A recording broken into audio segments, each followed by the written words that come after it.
Hi friends, இப்போ நம்ம மகாநதி பார்க்க போகிறோம். மகாநதியில் வந்துட்டு புதுசாக உருவான நம்ம சண்டைக்கார கோழியை பற்றி தாங்க பார்க்க போகிறோம். அப்படி யார் சண்டைக்கார கோழி? அதாவது பொதுவாக நம்ம சண்டைக்கார கோழினா விஜய் காவேரியை தான் சொல்லுவோம். அடுத்த கட்டமாக சண்டைக்கார கோழிங்கிறது நம்ம யமுனாவும் நம்ம நிவீனையும் தாங்க சொல்கிறோம்.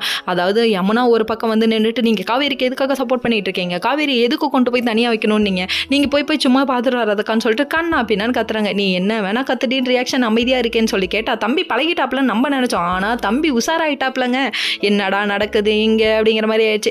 நம்ம யமுனா ஒரு பக்கம் கத்தி விட்டு கிளம்ப, நம்ம நிவின் ஒரு பக்கம் காதுல இருந்து ஏர்பட் எடுக்கிறாரு. நல்லா பாட்டு கேட்டு சுகமா உட்காந்துருக்காரு. இன்பத்தில் இது ஒரு வகை இன்பம்னு சொல்லிட்டு பாட்டை போயிட்டு கேட்டுட்டு உட்காந்துருக்காரு. நல்லா வருவப்பாணி அப்படிங்கிறாங்க. இதை வரை யமுனா கண்டுபிடிச்சிட்டு கடைசியில் இந்த மனுஷனை திருத்த நம்மளால முடியாதுப்பா, முடியாதுன்னு சொல்லிட்டு முட்டிக்க கிளம்பிட்டாங்க. சரி, இவங்க ஒரு பக்கம் இப்படி பண்ணாலுமே இன்னொரு பக்கம் நம்ம காவேரியும் விஜயையும் காமிக்கிறாங்க. நம்ம விஜய் ஒரு பக்கம் தூங்கி ஏன் சொன்ன பொண்டாட்டியை தேடுறாரு. இங்கே பார்த்தா அந்த பொண்ணு விஸ்கி நடக்குது. என்ன விஷயம்ப்பான்னு சொல்லி கேட்டா வேப்பலை பிரிக்கிறதுக்காக நான் மரத்தில் ஏறிட்டேங்குது. ஏமா நீ கர்ப்பமாக இருக்கங்கிறது ஞாபகத்தில் இருக்கா இல்லையா? எருமை காட்டெருமைக்கு பிறந்த எருமை அப்படிங்கிற மாதிரி திட்டுறாரு. இப்போ புள்ள மேலே அக்கறையா ஏன் மேலே அக்கறையாங்கிறாங்க. இது மட்டும் வைக்கணையா பேசு அப்படிங்கிற மாதிரி ஆயிடுச்சு. அதுக்கப்புறம் சமாதான படுறதுக்குள்ள பாடாத பாடுபட்டுட்டாங்கன்னா பார்த்துக்கோங்க.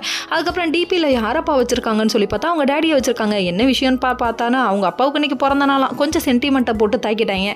கடைசியாக சென்டிமெண்ட்டில் இருந்தாலும் கடைசியாக ரொமான்ஸுக்கு வந்து முடிஞ்சாதானப்பா நல்லாயிருக்கும் அப்படிங்கிற மாதிரி ஆயிடுச்சு. இவங்க காரணம் இல்லாமல் கதையை கொண்டு போக மாட்டாங்க. ஃபர்ஸ்ட் ஒரு சண்டையை வச்சாங்க, அடுத்து ஒரு பாசத்தை போட்டாங்க. இப்போ வர வேண்டியது இல்லை ரொமான்ஸு, அதனால் வந்தே ஆகணும் அப்படிங்கிற மாதிரி ஆயிடுச்சு. நம்ம விஜய் ஒரு பக்கம் கேக் ஆர்டர் பண்ணிட்டாரு மாமனாருக்காக. நல்லா வருவாடா, இல்லாத மாமனாருக்கு கேக் ஆர்டரா, சரி விடுங்க. இப்படி இவங்க ரொமான்ஸ் பண்ணுறாங்க.